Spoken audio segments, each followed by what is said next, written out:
Welcome to today's webinar. Today we will be talking with Liz from the Bowery Mission. Our topic for today is peer-to-peer fundraising with the Bowery Mission. We are so excited to talk about this topic today as it goes hand in hand with giving season. My name is Chelsea Cousins and I am your host. I am part of the Journey and 5Q teams, and we are delighted to have Elizabeth Huang, Manager of Creative and Digital Marketing at the Bowery Mission, with us today. First, before we get started, I have a couple of housekeeping notes. If you have any questions throughout today's webinar, feel free to drop them in the chat box or in the question and answer box, and we will answer all questions at the end of the webinar. Additionally, this webinar will be recorded and sent to you following today's webinar. So with that, let's go ahead and dive in.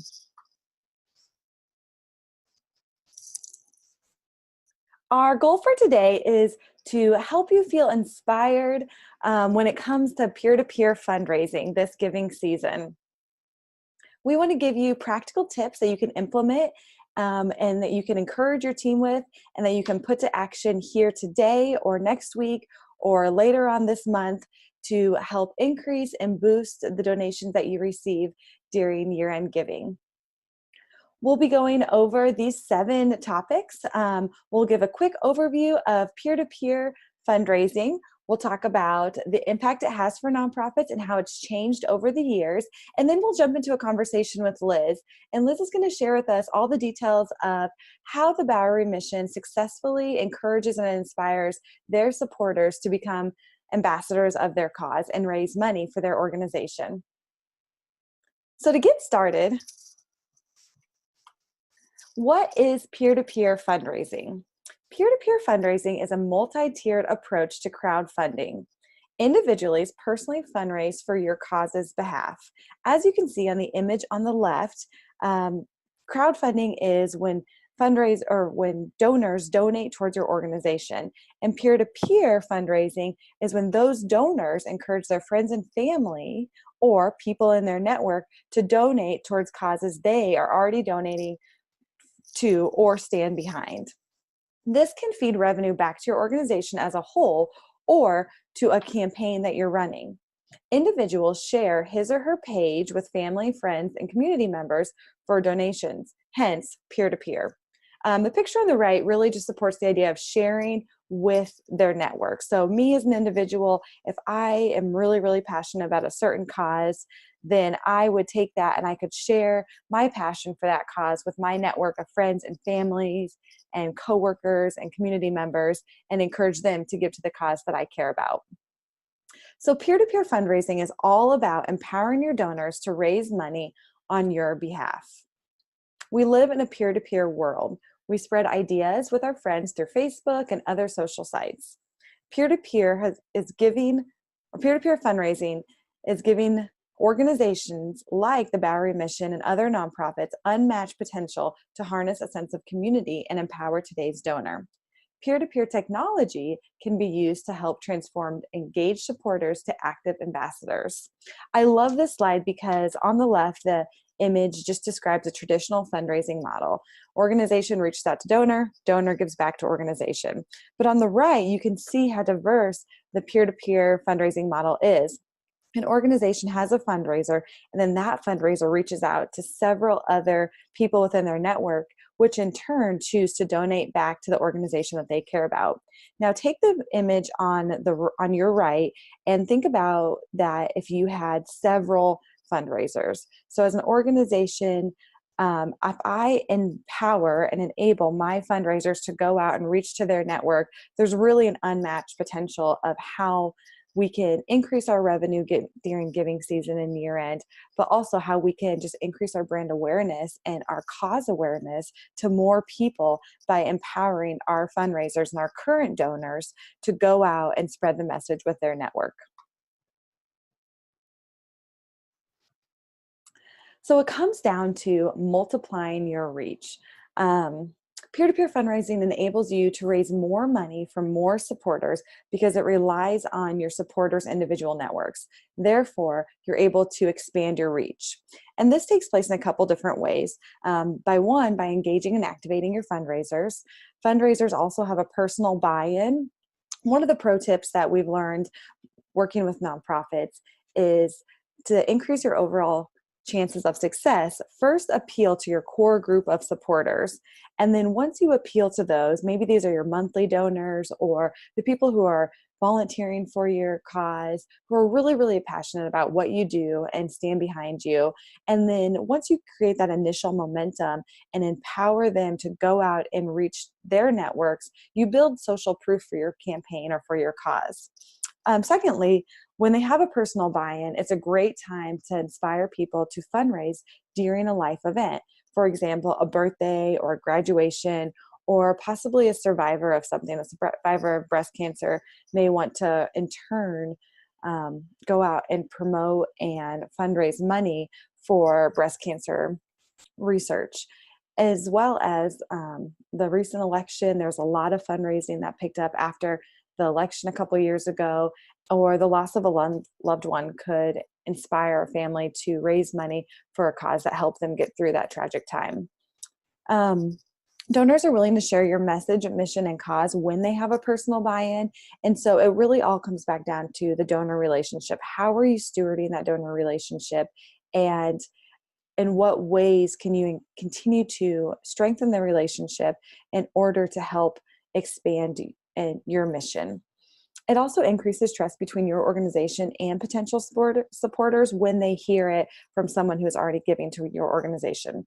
According to Forbes, nonprofits that reap the greatest benefits from peer-to-peer technology have two practices in common. First, they continually ensure the fundraiser's story clearly and authentically connects to the nonprofit's mission. And second, they actively participate in and support their peer-to-peer fundraisers. So when this is done properly and consistently, donors are more emotionally invested while having greater visibility into how their dollars create impact. So how has peer-to-peer fundraising evolved over the years? The first image up here of the breast cancer awareness from the American Cancer Society is what we think of when I think of peer-to-peer fundraising. I think of breast cancer walks, dance marathons, different kind of fun runs so that we're all paying an entry fee and that money goes to a nonprofit. One of the really cool things about peer-to-peer fundraising is it is limitless. There are so many different types of peer-to-peer fundraising that take place. Everything from the traditional breast cancer walks and dance marathons to donating your birthday, which is the second image here. Charity Water is a nonprofit that really pioneered the way in pledging your birthday to help change lives, or in their case, to provide clean water to those who need clean water. Now more than ever, fundraising software enables an individual to design a personal fundraising page. Peer-to-peer fundraising is becoming much more diverse and much more efficient. It also provides nonprofits an insight into who their donors are and what motivates them to support their cause, allowing a more personal connection with the organizations and their fundraisers. For example, Charity Water, which is this image in the middle, it's an image of on their website. They started with donate your birthday and pledge your birthday. And so instead of receiving gifts for your birthday, you would ask for people to give a donation to Charity Water instead of a gift.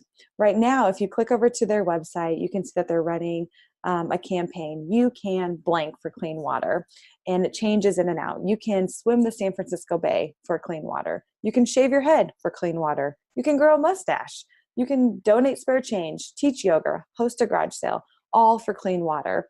And so you can see how peer-to-peer fundraising, while we do have our traditional and our longstanding activities and events like the walks or the dance marathons, you can do pretty much anything to raise money for an organization, or you can encourage your supporters to raise money for you based on what interests them. If they love swimming, they might want to swim the San Francisco Bay to help your organization raise money.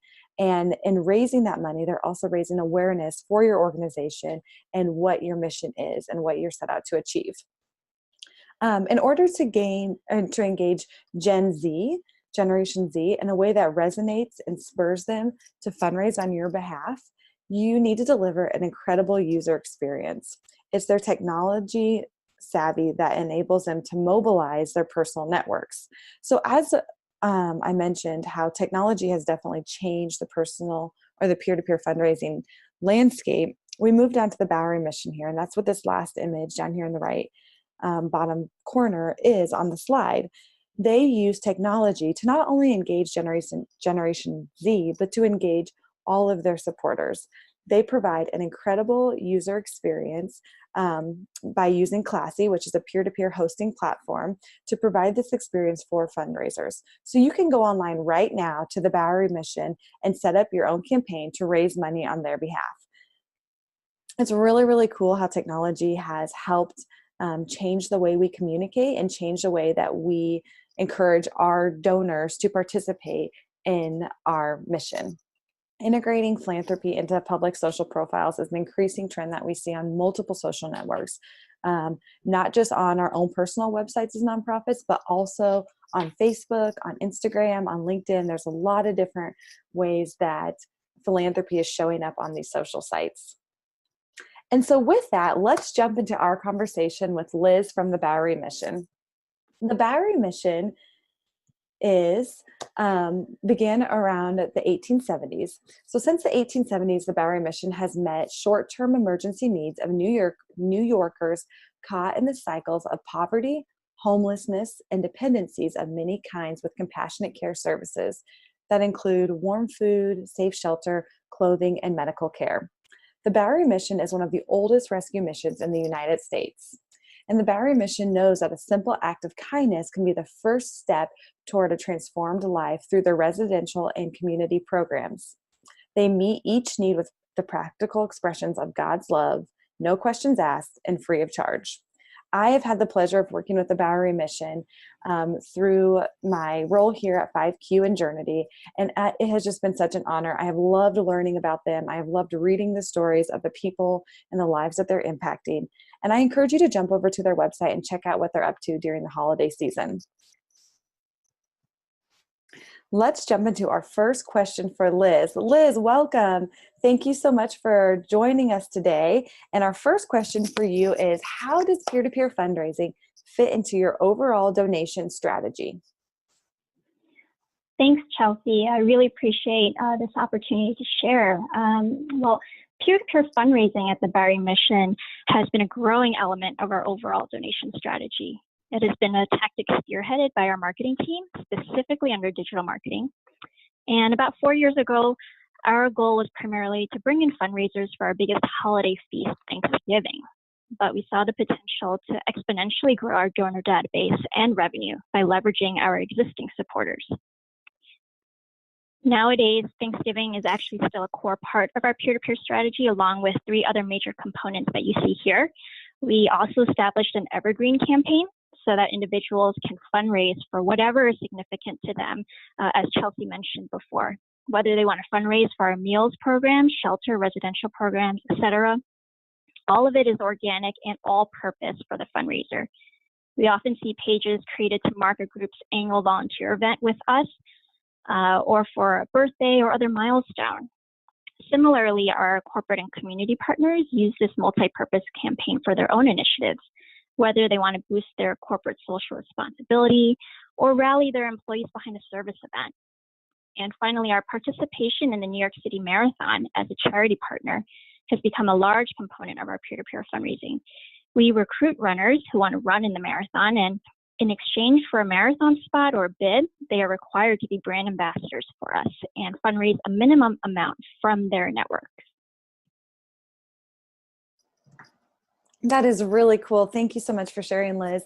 And I know the New York Marathon just took place recently, and so I'm excited to hear a little bit more about that campaign here in a little bit.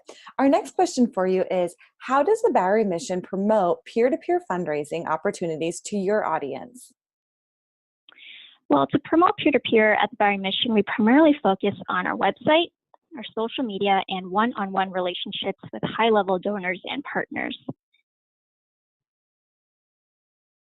So for our website, first, it's important to explain the concept of fundraising and how it can be useful for potential fundraisers and supporters. We have a web page with a few short paragraphs to explain that, And we also include contact information for the person managing the peer-to-peer program in-house so that fundraisers can reach out with any questions or ideas. As Chelsea mentioned, technology is super important. It's important to have an easy-to-use platform to host the campaigns, easy for both internal staff, including your gift processing and marketing teams, as well as your fundraisers. We've used Classy to host our peer-to-peer platform for several years now, and we make use of their customer support and resources. They actually have lots of PDFs and articles about fundraising, so I would encourage you to check them out. We also promote peer-to-peer fundraising on social media. Now, the logic is that if our supporters see our fundraisers on social media, they may be more apt to have a network on social media, so they can use that in their fundraising. We make sure also to share success stories of fundraisers who completed their goal or who are close to their goal. You know, sometimes supporters just need a model example to generate their own ideas. And we make sure, of course, to say thank you and celebrate the collaborative aspect of community and working together towards a goal. Lastly, our peer-to-peer program is supported by other staff than just the marketing team. Overall, our team who develop relationships with major donors or corporate partners share about our fundraising platform and offer it as an option for these constituents to increase their impact on our mission. So on the left side here, you're going to see a thank you post on Facebook acknowledging one of our corporate partners who has fundraised for us 5 years in a row. They are amazing ambassadors for us and tie their fundraising around their annual volunteer event. Very cool. Thank you for sharing, Liz. Our next question for you is, how does your team support peer-to-peer fundraising efforts? We have 3 key ways to support our fundraisers. As mentioned, we make sure we have an easy-to-use platform so that there's minimal friction for fundraisers to get started. You know, sometimes I gauge the success by seeing if fundraisers can go from start to finish without even reaching out to our team for help. Sometimes it just goes so fast. They have momentum and they just want to get it started, and they post online, and before you know it, they're done. They reach their goal. But for those fundraisers who have questions, we have a dedicated staff person to monitor email and phone calls for any questions, and we want to address those, but also brainstorm with them, provide guidance if they want or if they need. We also leave simple comments on their fundraising pages to say thank you for setting up their page, and sometimes email them to encourage them and ask if there's anything we can assist with. This can be key for fundraisers who start a page but don't generate any activity after a week or up to a month. You just want to nudge them and see how they're doing. Lastly, we provide resources so that our fundraisers don't need to stumble for language or visuals in making their asks. Liz, can you share a few of your most creative and successful peer-to-peer fundraising campaigns with us? Sure thing. I'm happy to share a few highlights. So here, first off, it's Set the Table. It's our peer-to-peer fundraising strategy that started it all. This is for our annual Thanksgiving feast and overall busiest season. You know, right now, many New Yorkers think of us as the place to go and volunteer on Thanksgiving Day. Building on that popularity, we just ask our volunteers and supporters to fundraise because we are providing more meals and care this time of the year. So on the left, you see a screenshot of our main campaign page. And on the right, we make sure to advertise on social media to encourage others to join in. I want to note, imagery and photography are really important to Bowery Mission. They really bring our stories to life. For each campaign, I think we have roughly 10 strong photos for the main page, the donation pages, and ask levels. 10 really isn't that much. Invest in a set of strong photos, even if it's a small amount, because it's really going to go a long way. Absolutely. I think imagery is so key when we're talking about campaigns and inspiring people. Next, we have the New York City Marathon. Can you share a little bit about this one with us, Liz? Yeah, so as Chelsea mentioned, the marathon just happened in the beginning of November, and marathons and run walks may be seen as the traditional reason for fundraising, as Chelsea mentioned, and still powerful and growing thanks to technology. It's actually new for us, though. We recently applied to participate in this major event in our city, and we were so excited to expand our footprint and awareness in our community. So the marathon's hosting organization has a fundraising minimum for each runner, which is $2,500. And it asks that we have a minimum team size as well. So when we started as a charity partner 2 years ago, we were unsure how we would fill our team. But we learned that our current supporters are eager to run and fundraise on our behalf. And we also get new supporters through it because they may not know about us, but just want guaranteed entry to run. So both of these groups have been willing to accept the fundraising minimums and honor them. So consider events in your own areas that may be popular or that build up a spirit of excitement and community.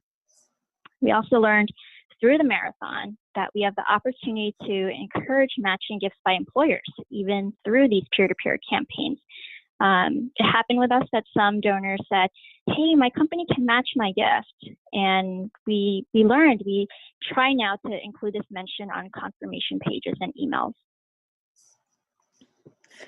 That is so neat, Liz. I love this example of a peer-to-peer fundraiser because it does have that traditional side of the run walks, but it also, because of technology and because of the way that these runners can create pages and raise money, you get the best of both worlds. You get the traditional run walk event, but then you also get the technology to help spread the word and raise money.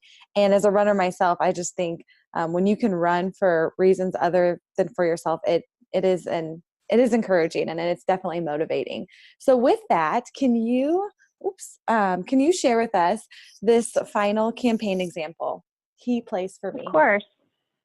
Yeah, so this one is an example of an individual who had no contact with us prior to starting his campaign. He just found us online. He had a great idea and he wanted to fundraise for a particular purpose related to our mission of serving people experiencing hunger and homelessness. So as Chelsea mentioned, we've been working with Classy. We had an existing platform, and he just jumped on. He could utilize it to collect donations without even really needing our help. It really drilled for us the importance of having a good web presence, website and social media. Don't underestimate the power of your website and social media accounts, as well as the desire of others to support your cause. Mm-hmm. Very neat. Okay, Liz, just looking at time, I know we have a few minutes left here, and I want to talk about what does your organization, your team, how do you guys measure and what metrics do you look at when you're thinking about peer-to-peer fundraising and when you're evaluating the success of peer-to-peer for the Bowery Mission? Sure. The key metric that we use is ultimately revenue. So we, of course, aim to grow peer-to-peer revenue each year. This past year, it accounted for 20% of the Bowery Mission's total digital marketing revenue. It's grown immensely in the past 3 years. We don't really focus on the number of fundraisers nor the donors acquired. Those are certainly perks. Passively, it's part of our annual acquisition. But what's more important for us regarding peer-to-peer donors and all donors in general is what happens after they give, how we cultivate these donors and bring them into our main marketing communications afterwards. Don't forget that these are technically indirect donors. They're more so supporting the fundraiser than your organization. But now you have an opportunity to share your mission with them going forward. I love how you said that. Just how you mentioned that these are indirect donors. They're really supporting the person rather than your mission. And I think the key thing there is as an individual who loves to learn about other nonprofits and what they're doing and how they're making an impact on the world, I love learning about these new nonprofits based on what my friends are sharing and based on the fundraisers that they're hosting or campaigns that they're running to raise money for organizations they care about. And so it's been really fun, just especially as Facebook has changed some of their tools that allow your Facebook friends to raise money for their birthday or for whatever, for different organizations. It's been fun to learn about them. And now because I supported my friend who promoted an organization that she's passionate about, I've had a chance to learn about that organization, and I might in the future choose to donate or get involved if it's something that is a fit for us or our family. So that's just a really good point. Thanks for mentioning that. And I think that's important for our audience to hear too. As a nonprofit marketer, think about what type of donors they are and how you can engage them. Liz, one quick question on this slide that I have is there's a big jump from 2017 to 2018. Can you explain that jump a little bit for us? Of course, yeah.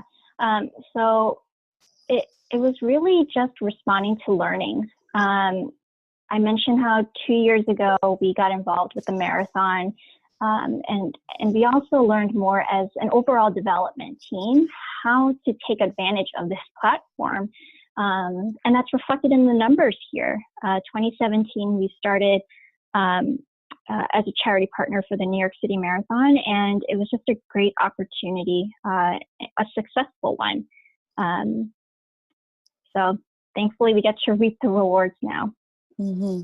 So you would say that one of the biggest reasons you had that significant of a jump is because you partnered with an event that was already taking place in your city. Yes, take advantage of what's popular and that already resonates with your community. Okay, awesome. Thank you. Last question for you here is what tips and learnings have you picked up over the years that you can share with our audience? Sure. 3 things stand out to me. Number 1 is the purpose popular? Like I just mentioned, we had tried 1 year to launch a campaign around a program that was not popular with our donors via other fundraising channels. And even though we had demonstrated the need with visuals and details that we thought were compelling, the campaign just didn't have enough traction. So use what you know already works for your audience. Engage with your audience based on who you know they are. The second is it's a team effort. Our marketing team successes with peer-to-peer have only been possible thanks to the support of other staff who share about the platform with the constituents that they manage. As mentioned earlier, these prospective fundraisers have an interest too in using peer-to-peer for their benefit. They want to boost their team morale. They want to show their corporate social responsibility efforts, or they just want to share about a cause that they believe in. The third is be there for your fundraisers by encouraging and thanking them. This doesn't have to be cumbersome and it doesn't have to be too complicated.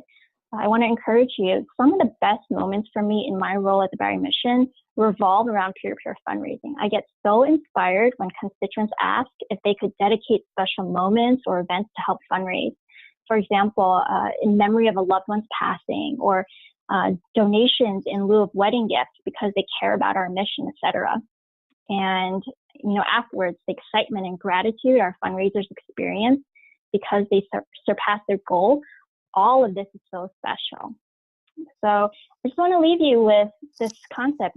Our job is to make it as simple as possible for fundraisers to get others behind our cause. So start with one evergreen campaign and you'll see the investment pay off. It'll continue to bear fruit over time. That is so good, Liz. Thank you so much for sharing. And I want to open this up now to our participants and attendees. Do you guys have any questions that you would like to ask Liz? Now is the time to pick her brain, or if you have any questions or clarifications that you would like to ask, go ahead and drop those questions in the chat box or in the question and answer box. I have one here for you, Liz. Do you notice a common audience character, or do you notice common audience characteristics among those who do peer-to-peer fundraising for the Bowery Mission? We see some organic traffic just around fundraising for an event. So think birthdays, happy hour ticket sales, volunteer events. These are organic things that people are coming to us with. We also see a younger demographic commonly use our peer-to-peer fundraising, but we also have a decent amount of fundraisers who are older too.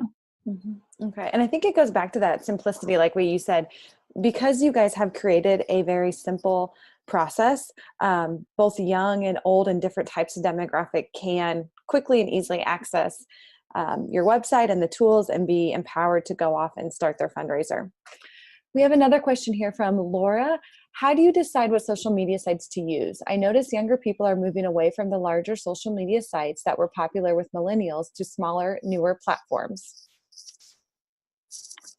Well, funny thing is we've actually been seeing more fundraising come through Facebook. Chelsea mentioned that Facebook has been developing their own tools and platform to generate peer-to-peer fundraising, and we see those donations come in. So even though it sounds like a traditional, maybe even antiquated platform for the younger generation, it might depend on your actual audience, but for the Bowery Mission, it seems to work well. The primary platforms that we have are Facebook, Twitter, and Instagram. We actually just promote across all three because it cannot hurt. Mm-hmm. And I mentioned also our marathon participation. This past year, we tested for the first time just creating a private Facebook group for our runners. Their age range was probably early 20s to late 50s. And by having those who are on Facebook, there's probably 3/4 of them, just participate in this private group. It helps build team morale and encourage them in their fundraising. Mm-hmm. Yes, very much so. And I think another thing to mention is Instagram. Instagram stories are huge, and you see a lot of people using Instagram to share ideas, to get people excited about things, to just share what they're doing during the day. And so if you are running a peer-to-peer or if you're running peer-to-peer fundraising, and if you have donors who are out there fundraising for your mission, I would encourage those donors or those fundraisers to share about that on their Instagram page and on their Instagram stories. It's a really nice kind of real-time way to get people excited about what they're raising money for. And so I think it goes back to, how are you supporting, enabling, and empowering and inspiring your fundraisers? All right, Liz, thank you so much. We're running low on time, so I'm going to bypass on this next question. But I just want to thank you for the work that you do at the Bowery Mission and how you and your team serve the fundraisers that are raising money for the Bowery Mission. Also, thank you for sharing your knowledge, experience, and insight with us here on the webinar today. As the way people receive and engage with information continues to evolve, peer-to-peer campaigns have the power to unlock the generosity of an expanded network of people and meet donors where they are, which is online. And so, like nonprofits like the Bowery Mission that implement a well thought out strategic peer-to-peer strategy can both expand their reach and grow their organization by developing champions of their cause and connecting with donors empowered to make a tangible difference in our world. So Liz, I just thank you for your work that you do to make this happen. And with that, we are going to wrap up the webinar. Thank you guys for joining us today. We hope that you found this information helpful and you feel inspired to put some of these tips to action this giving season. If your team is interested, we would love to meet with you. We help different nonprofits with different types of strategy and peer-to-peer fundraising. And so we're offering a free 30-minute consultation to any of our webinar attendees and their nonprofits. If you're interested in this, feel free to jump onto our website at 5q.com. Otherwise, with that, we will wrap it up. Thank you all and have a great rest of your day.